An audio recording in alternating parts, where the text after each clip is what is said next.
जय हिंद दोस्तों, वंदे मातरम। राहुल गांधी के मोदी सरनेम को दिए गए बयान के बाद में काफ़ी ज़्यादा बवाल हुआ।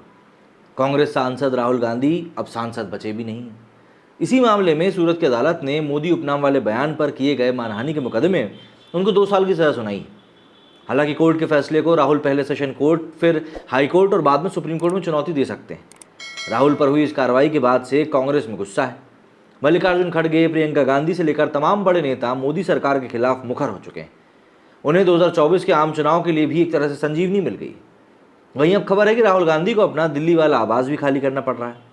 उन्हें 12 तुगलक लेन में स्थित अपने बंगले को खाली करना पड़ेगा। कुल मिलाकर राहुल पर की गई इस कार्रवाई ने देश की सियासत को गर्म कर दिया है।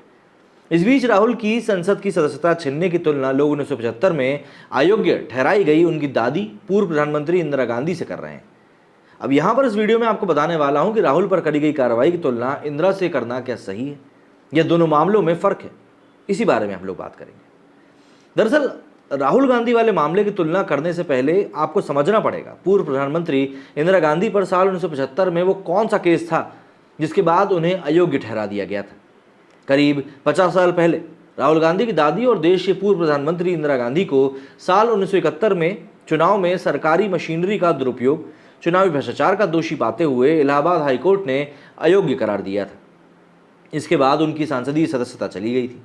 हालांकि इस फैसले को इंदिरा ने बाद में सुप्रीम कोर्ट में चुनौती दी थी। शीर्ष अदालत ने इंदिरा गांधी के वकील की दलील मानते हुए पूर्व प्रधानमंत्री की लोकसभा सदस्यता को बरकरार रखने के निर्देश दे दिए थे। मतलब इलाहाबाद हाईकोर्ट के फैसले को देश की सर्वोच्च अदालत ने पलट दिया था। इंदिरा गांधी पर आया वो फैसला बाद में 26 जून 1975 को लगाई गई इमरजेंसी का गवाह भी बना था। बात साल 1971 में रायबरेली लोकसभा चुनाव की। इंदिरा ने उस वक्त संयुक्त सोशलिस्ट पार्टी के उम्मीदवार राजनारायण को भारी अंतर से मात दी थी। इंदिरा की जीत को राजनारायण ने इलाहाबाद हाईकोर्ट में चुनौती दे दी। इसके बाद इस पर 5 साल तक मुकदमा चला। 12 जून 1975 को इस पर इलाहाबाद हाईकोर्ट अपना फैसला सुनाने वाला था। हाईकोर्ट का कमरा नंबर 24 खचाखच भरा हुआ था। भारत के इतिहास में पहली बार हुआ था जब कोई प्रधानमंत्री अदालत में खड़ा था।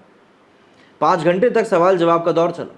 आखिर में फैसला सुनाने वाले जस्टिस सिन्हा ने बिना किसी के दबाव में आते हुए इंदिरा गांधी को अयोग्य ठहरा दिया। इंदिरा गांधी के खिलाफ उस दिन 7 मुकदमों को लेकर सुनवाई थी, जिसमें 5 में उन्हें राहत मिल गई, वहीं 2 में उन्हें दोषी पाया गया था। इंदिरा गांधी ने बाद में इलाहाबाद हाईकोर्ट के फैसले को सुप्रीम कोर्ट में चुनौती दी। सुप्रीम कोर्ट ने उनकी लोकसभा सदस्यता बरकरार रखने का फैसला दिया। इसके 13 दिन बाद ही भारत में इमरजेंसी लगा दी गई। प्रेस की आज़ादी छीनने के साथ साथ विपक्षी नेताओं को जेल में ठूंस दिया गया। जो कोई भी सरकार के खिलाफ आवाज़ उठाता था उसे गिरफ्तार कर लिया जाता था। राहुल गांधी वाले केस की बात करें तो पूर्व सांसद ने एक मंच से कहा था कि सारे मोदी चोर हैं। गुजरात के बीजेपी नेता पूर्णेश मोदी ने सूरत की अदालत में मानहानि का मुकदमा कर दिया। 2019 के बाद साल 2023 में सूरत की अदालत ने राहुल गांधी को दोषी ठहराते हुए 2 साल की सजा सुना दी। हालांकि राहुल की सज़ा को 30 दिन के लिए सस्पेंड कर दिया गया। इसके बाद राहुल के पास मौका था कि वो पहले सेशन कोर्ट, हाई कोर्ट और बाद में सुप्रीम कोर्ट में सज़ा के खिलाफ जा सकते थे, लेकिन वो गए नहीं। इस बारे में भी एक बहुत ही दिलचस्प खबर निकल कर सामने आई, जो कि अगले वीडियो में आपको बताऊंगा। अभी हाल फिलहाल के लिए नियमों के अनुसार अगर किसी भी सांसद को 2 साल या उससे ज़्यादा की सज़ा मिलती है तो उसकी सदन की सदस्यता तुरंत खत्म कर दी जाती है। राहुल गांधी के साथ भी यही हुआ। हालांकि राहुल पर करी गई कार्रवाई ने विपक्ष को एक आवाज़ दे दी, या यूँ कहें एक मुद्दा दे दिया।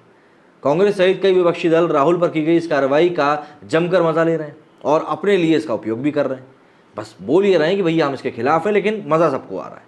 उनका कहना है कि मोदी सरकार देश में तानाशाही शासन लाना चाहती और लोकतंत्र की आवाज़ को दबाया जा रहा है।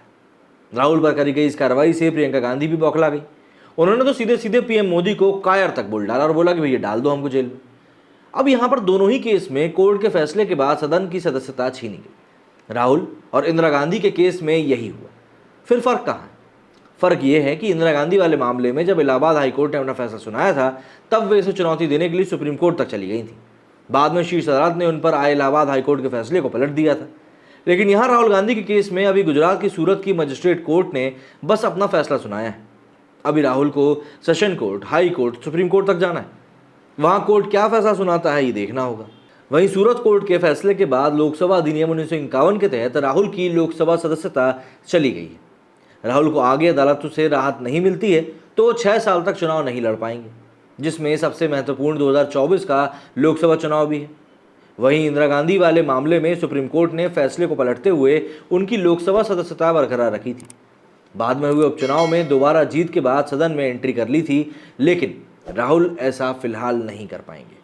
और लोगों के जहन में एक बड़ा सवाल ये भी उठ रहा है कि अगर राहुल गांधी को अगर अपने इस सज़ा के खिलाफ में अपील करनी ही है तो फिर वो अपील कर क्यों नहीं रहे हैं, देर क्यों कर रहे हैं। बहुत अच्छा विश्लेषण इसके ऊपर निकल कर सामने आया, जिसके ऊपर हम लोग अगली वीडियो में बात करने वाले हैं। क्योंकि इस समय आप देखिए देश की जो राजनीति ने करवट ली है वो अपने आप में इस बात को बता रही है कि इन लोगों को कुछ नहीं, सिर्फ एक मुद्दा मिल गया है और उस मुद्दे को सेकने की यहाँ पर हर एक लपक के कोशिश कर रहा है। आप लोगों का इस बारे में क्या कहना है, कमेंट करके ज़रूर बताइएगा। मेरे इस वीडियो में फिलहाल इतना ही। जय हिंद, जय भारत।